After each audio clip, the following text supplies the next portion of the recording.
आउँदो फागुन 21 गते हुने प्रतिनिधि सभा चुनावमा नेकपा एमालेले घोषणा गर्ने घोषणापत्र निम्न प्रकार छन्।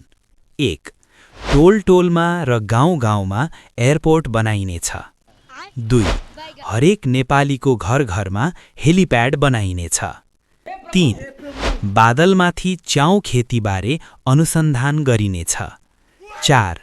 नागरिक एपमा रेल बुकिङको सुविधा थपिनेछ। 5. बुकिङ गरेको रेल आफ्नै घर अगाडि आउने व्यवस्था गरिनेछ। 6. पानीबाट चल्ने कार र मोटरसाइकल आविष्कार गरिनेछ। 7. खीरपाक तौलीको आविष्कार गरी होटल व्यवसायीहरूलाई वितरण गरिनेछ। 8.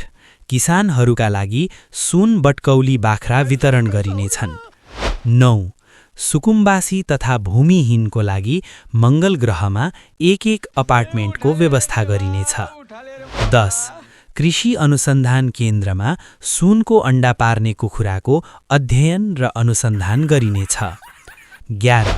गोबर ग्यासबाट उत्पादन गरिएका ग्यास सिलिन्डरहरू युरोप र अमेरिकातिर निर्यात गरिनेछ। 12.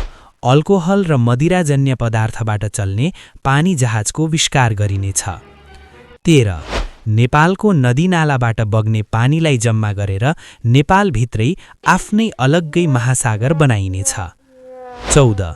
एआई प्रयोगबाट यार्सागुम्बा लगायत महँगा जडीबुटीको अनुसन्धान तथा आविष्कार गरिनेछ। 15.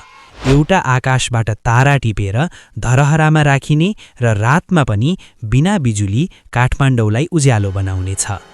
16.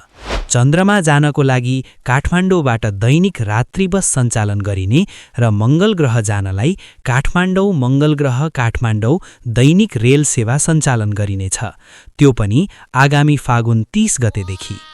17. झापाको भ्यू टावरमा मासु भात र 3 लिटर पेट्रोल दिने शपिङ महल बनाइनेछ। 18. बिहे भएका युवा युवतीहरू विदेश भए पनि नेपालमा सन्तान उत्पादन गर्नको लागि एआई, नेट, इन्टरनेट र कम्प्युटरबाटै हुने व्यवस्था गरिनेछ।